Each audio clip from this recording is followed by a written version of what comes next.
We all know that we're personally responsible for ourselves. But one of the things we may have never connected before is that our internal voice is normally the one that we put in charge of keeping us accountable. That silent voice that no one else can hear. Not even really us, because our internal voice tends to just manifest itself as a feeling. It's not even a legitimate voice that we're listening to the words it's saying. It's just a premonition. It's a feeling. It's an emotion that comes up inside of us that we can push down or that we can avoid or we can just persevere through. Welcome to Brian Force for Good, the podcast where we explore how to build a truly extraordinary life.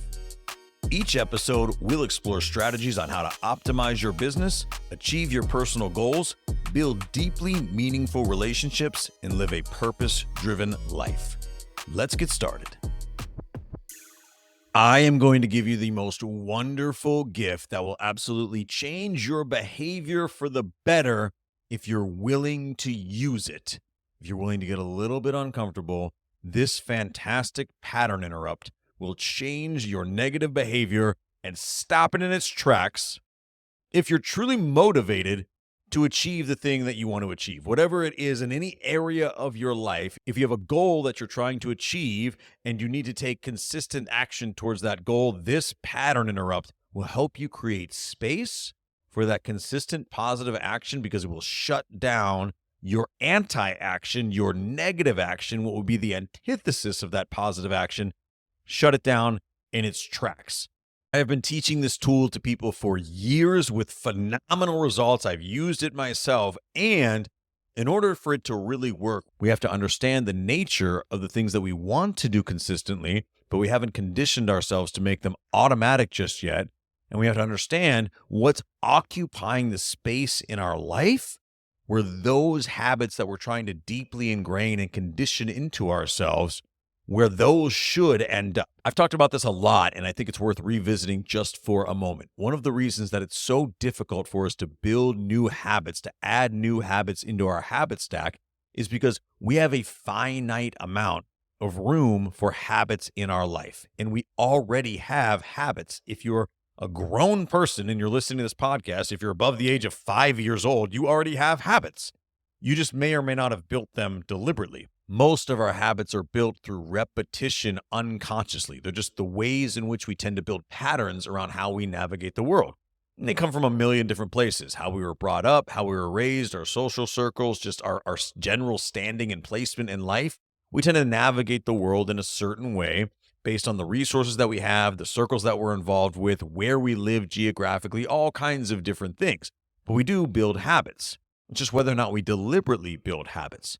The reality is, though, we have a finite amount of room in our habit stack, the patterns that we use to navigate the world consistently. We only have a certain amount of room in our lives for more habits. And so in order to make a new habit consistent, to actually take something from being new to habitual, we normally have to remove something that is old. So in order to take something from I want to do this to it is habitual, we have to remove whatever is occupying the space where that habit goes. That is our anti-habit. That is the habit that we already have that is keeping us from adding this habit to our stack. It's occupying the space on our shelf. You can imagine your habits as just being a series of shelves inside your closet where you put your clothes and your shoes and all the different things that you own. In order to buy more things or add more things to your closet, you're going to have to make space for them. Normally that means purging, getting rid of things, getting rid of your old clothes to make room for the new ones. We do spring cleaning to clean out our closets and replace them with new, fresh things for our wardrobe for the new season. It's the same thing with our habits. We already have a full habit stack. Now we need to make empowering habits fit inside our habit stack by removing disempowering habits.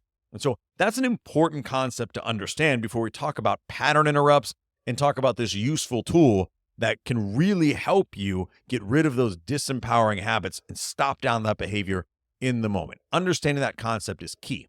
Now that we have that concept down, there's one more idea that we need to really truly grasp for the power of this tool to be utilized.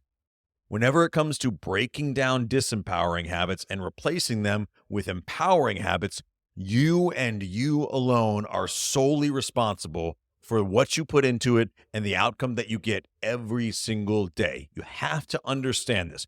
You can have accountability partners, you can have a great support system, you can have people that genuinely care and love you and are cheering you on, but at the end of the day, everybody's got their own life to live. Everybody's got all this noise in their lives. Everybody's got their own problems, everybody's got their own opportunities, everybody's on their own individual journey. Now, I highly encourage you to align with a community of people that have similar values and goals and all those types of things because you do need support. You do need to support others. We get just as much from supporting others as we get from them supporting us. But at the end of the day, support is not responsibility. You and you alone are responsible for your outcomes. And I want to really harp on that because the reality is, no matter how good our accountability partners are, they won't be with us 24 hours a day. And unless we take responsibility for being our sole chief accountability partner, no one else is going to do that for us. We have to be 100% responsible for the decisions that we make and how those decisions influence our outcomes. I just want to get that clear because usually when we fail to break down our disempowering habits, when we fail to create space for those new empowering habits, is because we've let ourselves off the hook. It's because in the moment that we were doing the thing that we knew was disempowering, no one was around to keep us accountable. No one was around to empower us to stop and to break that habit. Or possibly even worse, people are around, but we've created so much tension around the idea of our habits that we don't let our accountability partners hold us accountable. Have you ever known anyone who's said they want to really diet better and get their eating habits right and treat their body a lot better? And then anytime they crack open a soda and someone around says, hey, that's a lot of sugar, maybe you shouldn't drink that soda, you should try water instead, they get insanely defensive.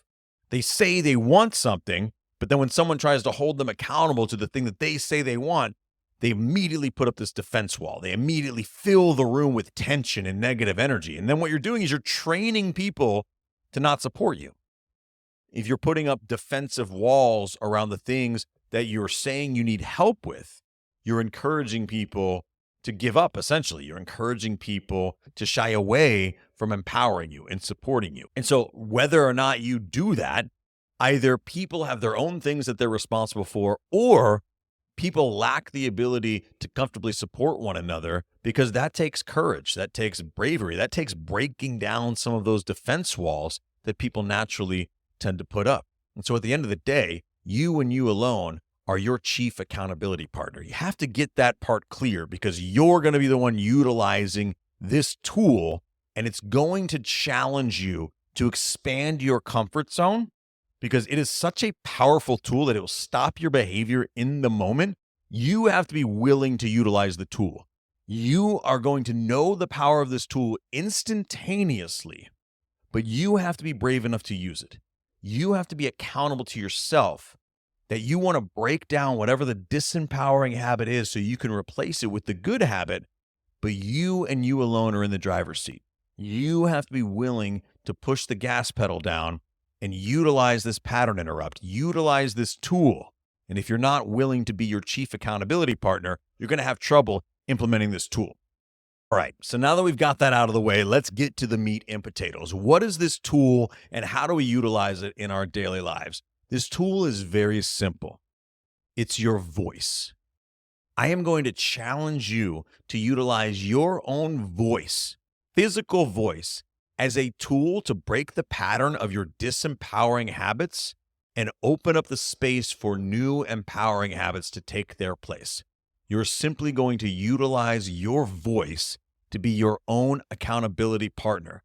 And if you're ready to do that, this is what it looks like. Your own voice is one of the most powerful tools you possess because speaking to yourself, specifically speaking to yourself out loud, is one of the things that we so shy away from. It creates so much uncomfortability in our world. There's something so powerful about hearing our own words in our own voice that truly resonates down to our nervous system, that when we hear the things that we're used to hearing from people on podcasts or accountability partners or friends or coaches or whatever, when we hear it in our own voice, it resonates in such a deeply meaningful way that it will instantly interrupt our pattern of behavior. I'll put it to you this way. If you can say out loud and acknowledge in your own voice when you are acting on your disempowering habits and still go through with those disempowering habits, then we need to truly re-underwrite how meaningful it is to you to instill new habits, how truly bad you want whatever outcome it is that you're trying to achieve. Because I am telling you, hearing those words of accountability in your own voice sends a message to your nervous system that will stop that negative behavior in its tracks. You just have to be brave enough to use it. You have to be brave enough and committed enough to use your own voice to be your own accountability partner.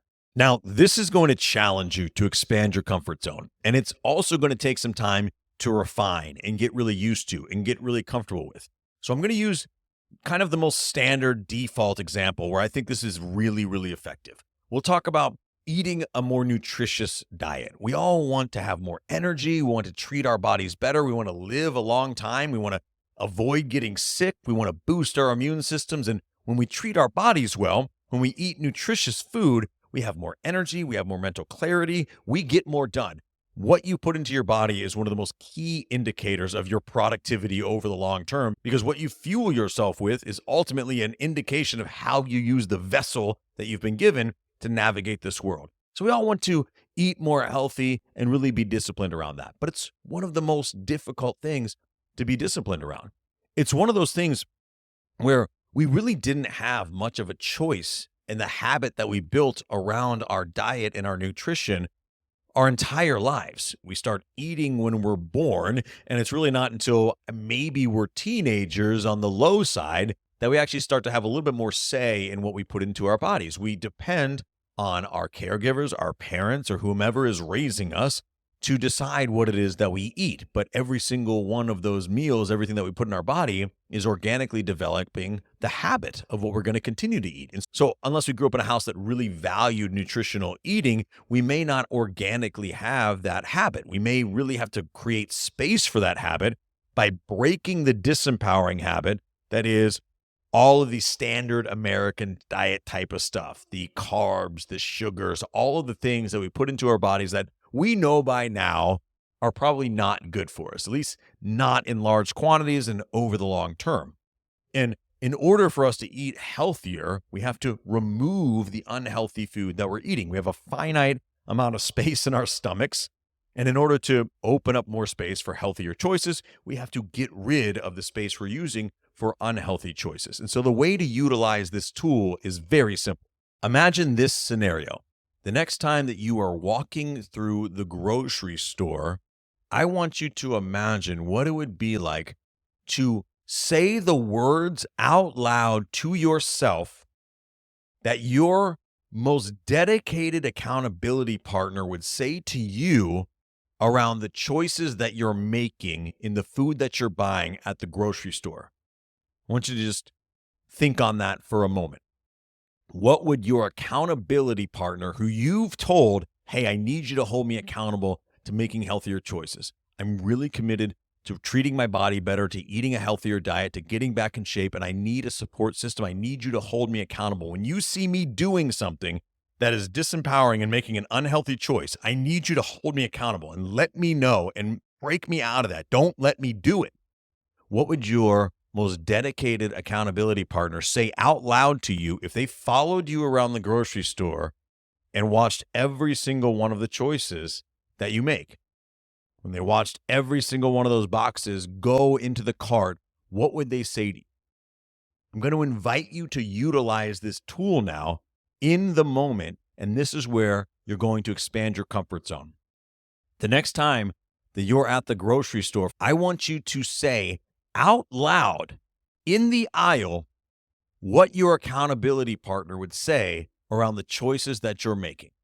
When you pick up that box of processed garbage off the shelf, I want you to say, hey, Brian, this is nothing but empty carbs, and it is totally in contrast to the things that you want to achieve from a health perspective? Do you still want to put this in your cart?